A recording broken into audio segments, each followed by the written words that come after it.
주님, 우리를 구원하기 위해 십자가에 죽으시고 우리 마음속에 살아계시니 그 사랑이 참으로 감사합니다 라고 기도하는 내용들을 간혹 듣습니다. 삼위일체 하나님을 고백하는 교회 공동체에서 한 번씩 들을 수 있는 기도라고 웨스트민스터 신학교의 교수인 마이클 호튼 교수는 이렇게 예를 들면서 좀 불편한 마음을 표현합니다. 왜 불편한가 하면 성부, 성자, 성령이 한 위격인 것처럼 기도하고 있거든요. 엄밀하게 얘기하면 위험한 표현이 됩니다. 그런데 의외로 우리는 이렇게 많이 기도하고 있습니다.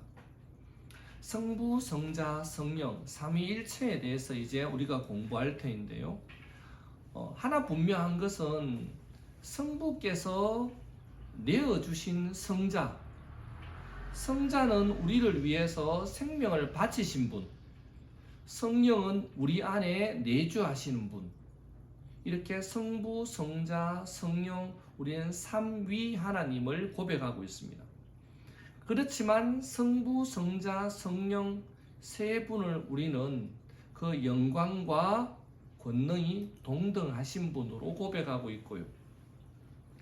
그래서 세 분 모두 다 함께 우리의 구원에 참여하시지만 고유한 속성에 따라서 제각기 다른 역할들을 감당하고 계십니다. 창조든 섭리든 우리 구원이든 성부께서는 모든 것의 근원이 되시고요. 성자께서는 중재자가 되시고 성령 하나님은 우리 안에 또 만물 안에 계시는 분으로 성경은 묘사합니다. 웨스트민스터 신앙 고백서 중에서 그것을 문제로 만든 대요리 문답 10번에 보면 이렇게 얘기합니다. 삼위일체 하나님의 삼위의 구별된 특징은 뭔가? 라고 물으면서 답하기를 영원부터 성부가 성자를 낳으심은 성부에게 고유하며 성자가 성부 하나님에게서 나신 바 되심은 성자에게 고유하고 성령이 성부와 성자에게 나아오심은 성령에게 고유한 것이다 라고 말합니다. 이 내용이 뭔가 하면 성부는 성자를 낳는 것이 고유하심이고요. 고유한 특징이고요. 성자는 성부로부터 영원토록 나오시는 것이 고유한 특징이고 성령 하나님은 성부와 성자로부터 나아오심이 고유한 특징이라는 뜻입니다. 이렇게 성부, 성자, 성령 삼위로 계시는 이 하나님은 한 분 하나님으로 우리가 고백하고 있습니다. 이것을 다른 표현으로 하면 삼위일체라고 얘기하죠. 삼위일체 하나님에 대해서 우리가 공부함에 있어서는 자칫 잘못하면 잘못 설명하면 오해가 생길 수 있고 자칫 잘못 설명하면 성경과 다른 내용을 가르치게 됩니다.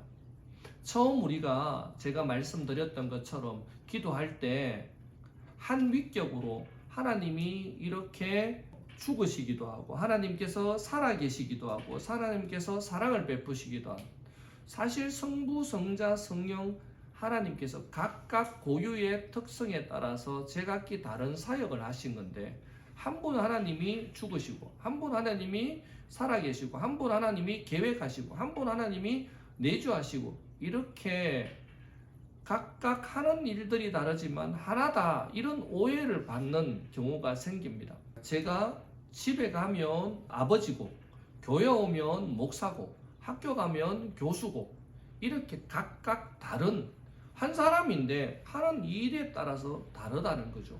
이것은 양태론적 이단입니다. 하나님을 이렇게 표현하면 오해가 생기는 거죠. 삼위일체는 많은 오해 속에서 움직이기 때문에 표현되어지기 때문에 우리는 성경의 내용을 그대로 받을 필요가 있습니다. 성경의 내용을 받을 때도 우리는 오해가 생기는 과거의 역사를 가지고 있습니다. 요한 콤마라고 하는 건데요. 요한 1서 5장 7절 8절 말씀을 이해하면서 과거에 로마 가톨릭이 삼위일체 교리를 가르치고 강조하다 보니까 없는 내용을 덧붙여 넣은 겁니다.